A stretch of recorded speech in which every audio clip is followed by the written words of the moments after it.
I went to George, graduated in '86. I went to Pepperdine undergrad, and the only reason I came to Sacramento is because I wanted to get involved in politics. So while I was in law school, I worked in the assembly for the Assembly Republican Party. And I basically wanted to direct my legal practice toward politically related work. And so when I was in my second year of law school, I got a job with a law firm as a clerk that did a lot of politically related work, and they offered me a job after that summer. So I never, even had to apply for a job.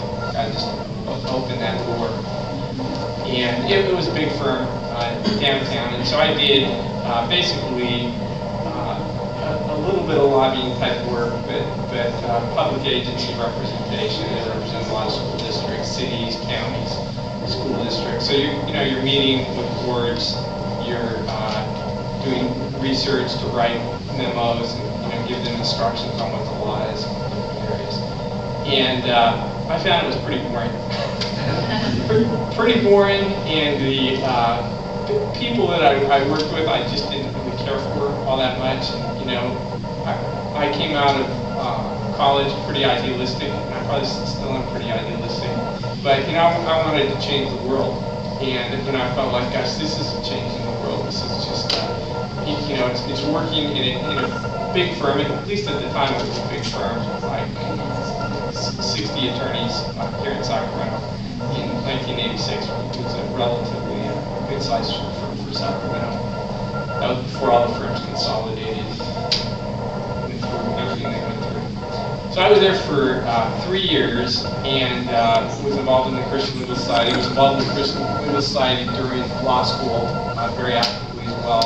I just felt like everything that we do is ministry, whether it's law school, whether it's working in a firm, or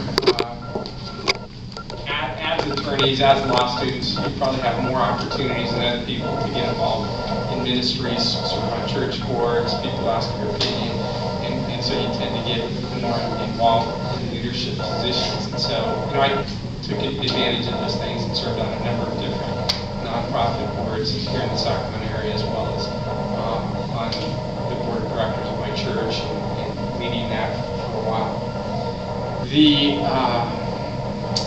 3 years after I started practicing, I finally started feeling like, okay, now I understand what the practice of law was. Started making mistakes. I don't think any training program you go through, no matter what the law firm is really going to do a good job.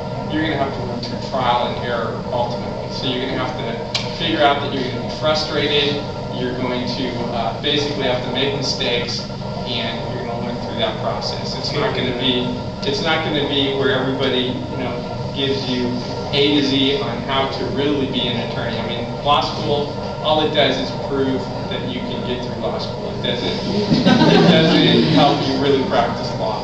And so, my clerk experience during law school was the most valuable thing I had in terms of actually exposing me to the practice of law. So I was involved in CLS as an attorney at that first firm. Met an attorney who'd been practicing probably for 25 years or so at that time. He'd recently become a Christian at age 54 and decided he wanted to bring other Christian attorneys into his firm. So he had a firm of 25 attorneys, and so I ended up going over to him. It was a completely litigation practice, primarily an insurance defense practice. So, I always felt like I wanted to learn litigation.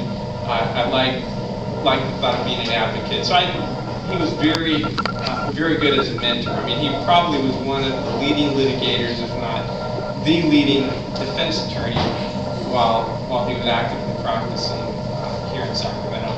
And very tough, hard-nosed, obnoxious in a lot of ways. And he just become a Christian, so it took a long time. And I would say, Cheryl worked with them, Crystal worked with them, so I think they understand what I'm talking about. But it took a while for Phil McKinley, as he started learning what it meant to actually live out the Christian faith. Where he didn't threaten to punch people anymore. you know, just a little less hard-nosed. But he was great as a mentor. And so I went through my first 6 trials with Bill McKinley, jury trials. And, you know, it was great to have a mentor like that, to start to feel comfortable with the process. And also to, you know, live out our faith together in that process, where we're able to train through these experiences, we're seeing God work in different ways. And you know, because Bill came to Christ later, you know, he very much had an evangelistic heart. So, you know, anytime we had a client or somebody come in, he was looking for opportunities to share his faith, and, you know, I saw a number of people come to Christ in our law office. But we were with that firm for, at least I was there for 5 years. Bill had been there for 30 years, and, you know, Bill was one of just several partners. And he's feeling kind of like he didn't like the direction of things. I didn't know how he was feeling, but I knew there were some things going on in the firm I didn't really think were right. I kind of felt God directing me to go out on my own. And, you know, I felt like, okay, I have the skills. I feel like, you know, I'm connected enough. It's a good time to go out. So I go out to lunch with Bill, and I'm going to tell him that, you know, I'm going to be leaving and going out on my own. And he tells me, you know, I want to leave and go out. You want to come with me? So we ended up leaving together. So he'd been at that firm for 30 years. He was the senior partner, and we ended up leaving together to start a firm. And that was in 1994. So we practiced together for maybe 7 years, and then he retired. And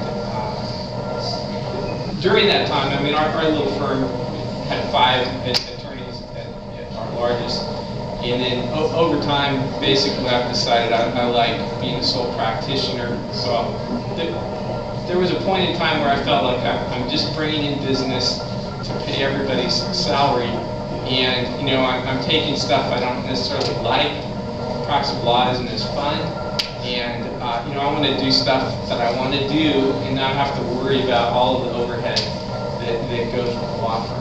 So basically, it's now just me and a secretary, and you know, I'm very picky and just take a few cases, but it's all personal injury litigation where I have a chance to, you know, help people in need. They're usually in a crisis where somebody's been badly hurt or killed, and so there's plenty of opportunities to minister and to pray with people, to share, and you know, it seems like no personal injury.